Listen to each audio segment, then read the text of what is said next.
Kalau angka dari Bapak berapa untuk 3 bulan pertama pemerintahan Pak Prabowo? Kalau survei kan sekitar 80-an%. Tidak perlu angka. Nasihat yang Bapak kerap berikan ke Mas Gibran, ada nggak Pak? Kalau orang Jawa bilang, ojo kemajon. Pak Jokowi, belakangan ini kan ada suara-suara adili Jokowi. Muncul di tembok-tembok, kemudian ada demo di beberapa kota. Kemarin ada konvoi juga di Solo, suaranya seperti itu, adili Jokowi. Bapak melihatnya bagaimana? Ekspresinya bisa macam-macam. Ekspresi karena kekalahan di Pilpres, bisa. Saya ingat Bapak dulu sempat bilang akan terus mengawal IKN, walaupun sudah tidak lagi menjabat presiden. Itu yang akan Bapak lakukan sekarang? Ya, keinginan kita ada sebuah partai politik yang super TBK. Pak Jokowi kemarin baru pulang dari Uni Emirat Arab. Apa yang paling menarik Pak dari perjalanan itu Pak? Ya, ada undangan private meeting tertutup dengan kira-kira 26 pemimpin. Yang di situ kita berbicara mengenai robotic revolution, mengenai AI revolution, mengenai Life 2.0, kira sesuatu yang sangat menarik dan itu akan betul-betul akan merubah dunia. Mungkin 5-10 tahun yang akan datang akan ada masyarakat robot yang sangat besar sekali karena revolusi robot dan revolusi AI ini akan betul-betul datang, akan terjadi. Jadi fokusnya itu di sana dengan private meet, memang pertemuan tertutup ya Pak? Karena sangat tertutup, sangat tertutup. Yang hadir siapa saja Pak? Kalau dari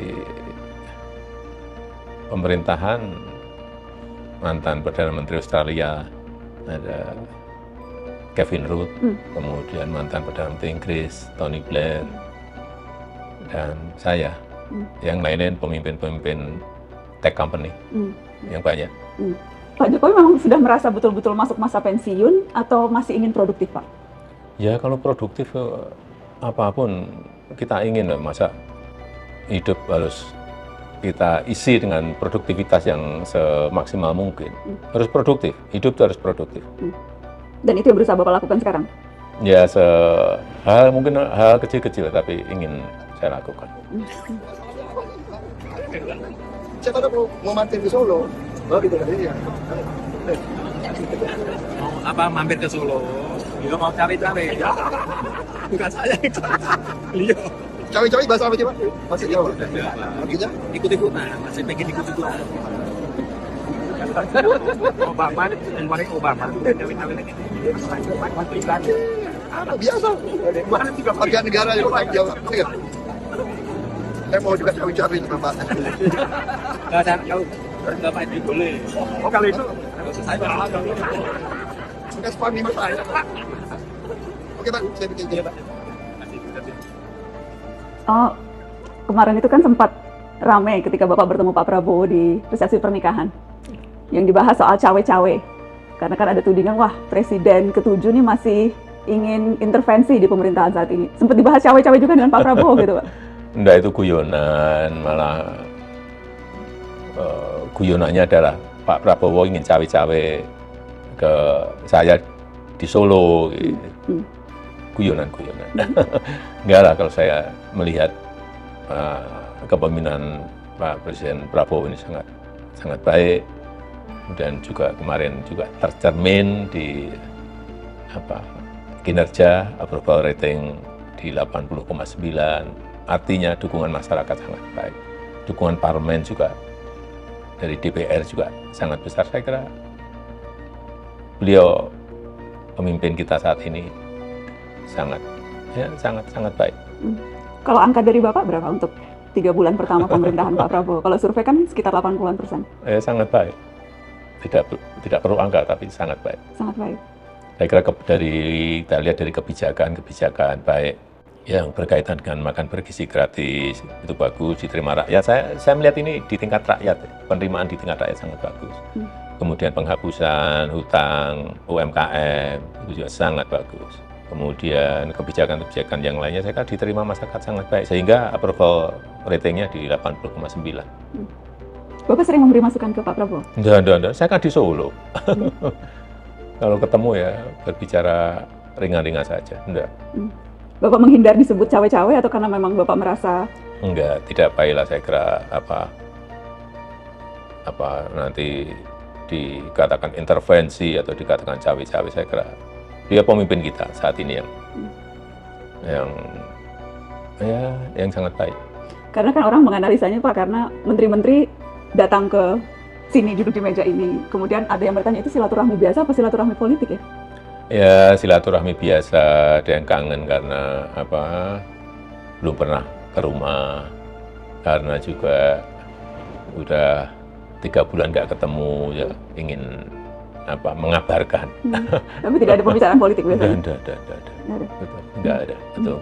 Kalau Mas Gibran gimana Pak? Bapak memberi masukan juga ke Mas Gibran? Nggak pernah.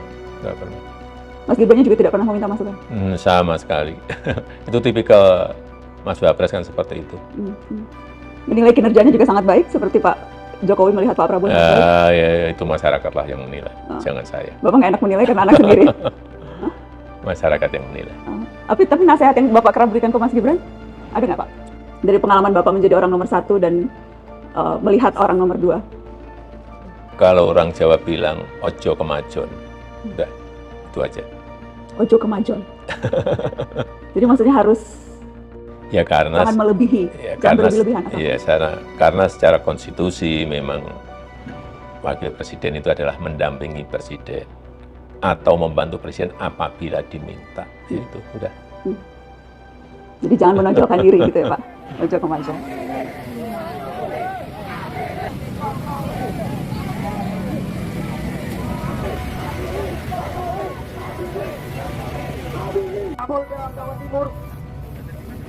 Pak Jokowi, belakangan ini kan ada suara-suara adili Jokowi.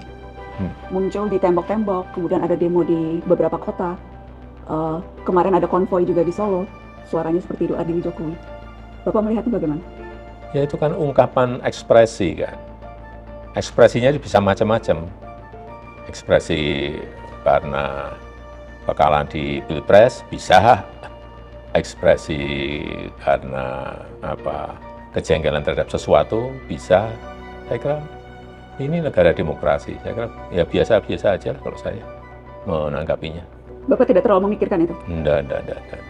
Tadi Bapak bilang mungkin saja ekspresi kekecewaan kalah Pilpres. Apakah Bapak menduga ada operasi politik tertentu? Ya bisa saja kan, masih ada yang belum move on sehingga berusaha untuk mendowngrade. Ya, kalau saya biasa.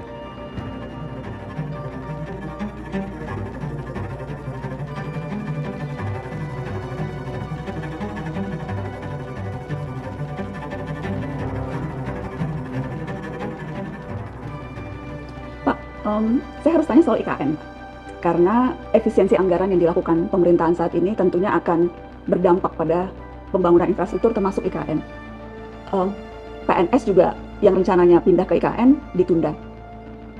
Apakah Bapak khawatir proyek IKN ini akan mangkrak, Pak? Enggak. Sekali lagi ya, di IKN ini adalah rencana lama.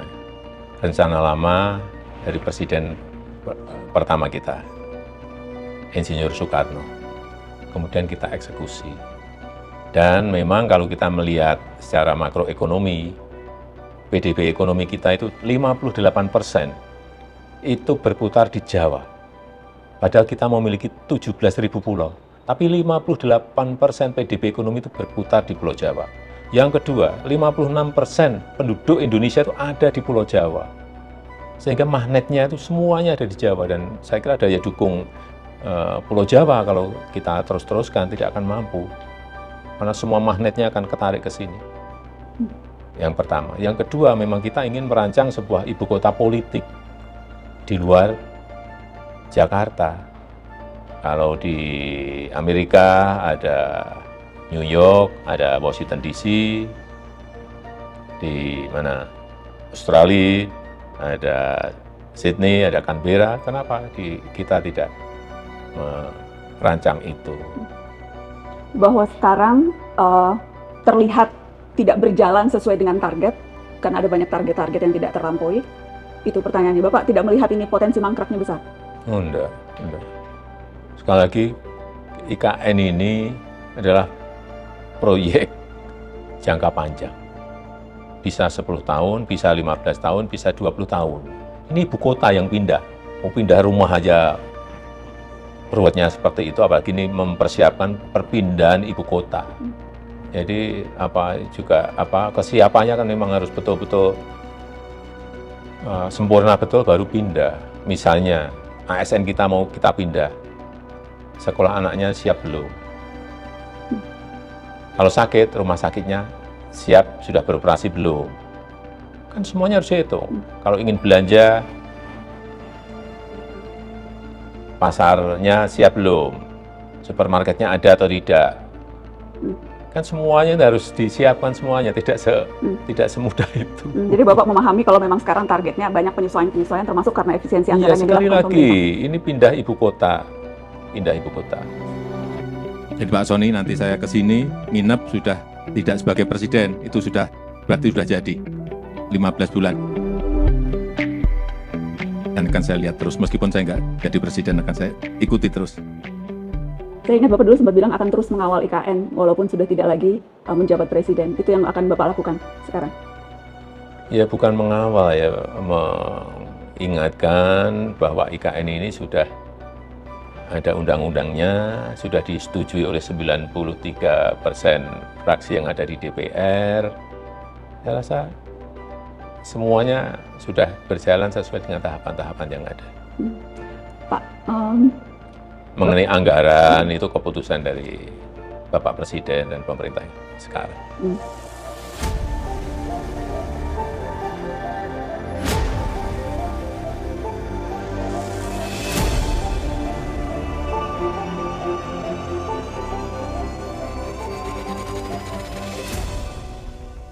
Jadi saudara-saudara, saya tegaskan kembali bahwa hal-hal di luar itu yang bersifat seremoni, upacara, merayakan ulang tahun ini, ulang tahun itu, hari ini, hari itu, kita tidak anggarkan. Perjalanan dinas dikurangi. Saya potong setengah. Dengan setengah kita bisa menghemat 20 triliun lebih. Kalau kita hitung 20 triliun, berapa puluh ribu sekolah, gedung sekolah bisa kita perbaiki. Jadi saya katakan benar-benar bahwa saya sangat serius dalam hal ini. karena efisiensi anggaran yang sampai 300 triliun total dari kementerian-kementerian maupun juga dari daerah. Bapak melihat langkah itu seperti apa, Pak? Ya, efisiensi anggaran itu bagus. Bagus. Memang perlu dilihat anggaran-anggaran yang tidak efisien memang harus dipotong, tetapi juga melihat urgensinya. Apakah misalnya kayak SPJ itu kalau dipotong terlalu banyak bisa mempengaruhi okupansi hotel, bisa mempengaruhi penumpang, jumlah penumpang pesawat, bisa larinya bisa kemana-mana. Tapi apapun efisiensi harus dilakukan. Pak, tapi harus dilihat secara hati-hati. Supaya multiplier efeknya tidak justru malah kontra terhadap rencana pembangunan begitu ya? Iya, kira-kira itu. Pak, pengalaman kemarin di Pilkada itu membuat Bapak ingin untuk masuk lagi partai politik atau justru membuat Bapak merasa sudahlah tidak perlu lagi terlibat politik elektoral? Enggak lah, kalau produktif, hidup itu harus produktif, tapi untuk berpolitik lagi, saya harus berhitung panjang. PAN mengajak, Golkar berharap, Gerindra menyebut, Bapak ada ketertarikan untuk menerima? Belum berpikir ke arah sana. Belum berpikir ke arah sana. Atau ketika Bapak bilang partai perseorangan, itu maksudnya apa, Pak? Partai perseorangan? Kan Bapak sempat waktu itu juga menjawab partai perseorangan. Ada ide partai politik gaya baru mungkin dari nantilah Jokowi baru dimatangkan. Jadi kita masih bisa menunggu ya, Pak? Baru dimatangkan. Ya, keinginan kita ada sebuah partai politik yang super TBK. Super TBK? Artinya? Ya, dimiliki oleh seluruh anggota. Kalau yang sekarang dimiliki segelintir orang, Pak? Saya nggak ingin berbicara mengenai itu. Karena super TBK kan berarti terbuka. Semua orang berhak untuk merasa atau paling tidak punya kepemilikan terhadap partai politik. Itu partai politik yang ideal menurut Bapak? Idealnya seperti itu. Hmm. Partai politik yang ideal memang seperti itu. Ke depan saya kira seperti itu. Itu yang akan Bapak dirikan? Enggak, itu baru dalam pemikiran. Ini kan saya mancing-mancing, Pak.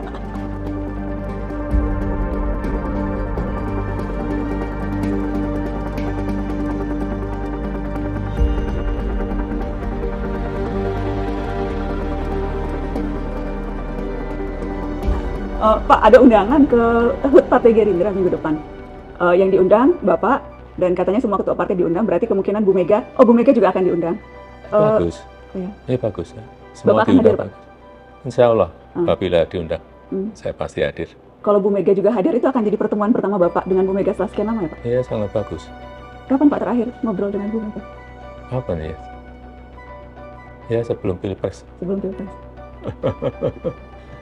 Jadi menarik untuk lihat kalau nanti Bapak duduk berdua dengan Bu Mega ya, Pak. Akan ngobrol apa kira-kira, Pak? Tapi hubungannya baik-baik saja, Pak? Baik-baik saja. Bapak kalau udah senyum-senyum gini. Baik, Pak Jokowi, terima kasih banyak Pak sudah mengundang ke Solo. Mudah-mudahan ada lain waktu saya bisa wawancara Bapak lebih panjang ya Pak. Bisa, Karena masih banyak insyaallah, pertanyaan-pertanyaan. Mas. Saya dari tadi dikasih kode sama Bang Syarif tuh Pak di situ. Ini karena saya bandel aja, jadi saya nanya terus, tapi saya tahu Bang Syarif tuh. Coba tolong disorot Bang Syarif. Tuh, saya yang bandel nanya-nanya terus. Mudah-mudahan ada waktu kita berbincang lebih panjang ya Pak Jokowi. Kita siapkan. Kita diskusi. Kita siapkan, insya Allah. Makasih banyak Pak undangannya. Terima kasih, Pak. Mbak Nana. Terima kasih. Halo teman-teman, berjumpa bersama saya di Politik Dangi. Luar biasa sekali bagaimana Najwa Shihab ya wawancara Pak Jokowi teman-teman. Dan di sini Pak Jokowi sangat hati-hati sekali menjawab setiap pertanyaan Mbak Najwa ya. Pertanyaan tajam, pertanyaan yang luar biasa dari Najwa Shihab ini dijawab dengan hati-hati ya. Jokowi kayaknya tidak mau kecoplosan ya setiap ada pertanyaan yang diberikan oleh Najwa Shihab. Banyak sekali pro dan kontra Pak Jokowi ini ya, mulai dari ijazah palsu, IKN, bagaimana Gibran sebagai wapres, itulah yang diungkit atau dikuliti Najwa Shihab, teman-teman. Bagaimana menurut kalian?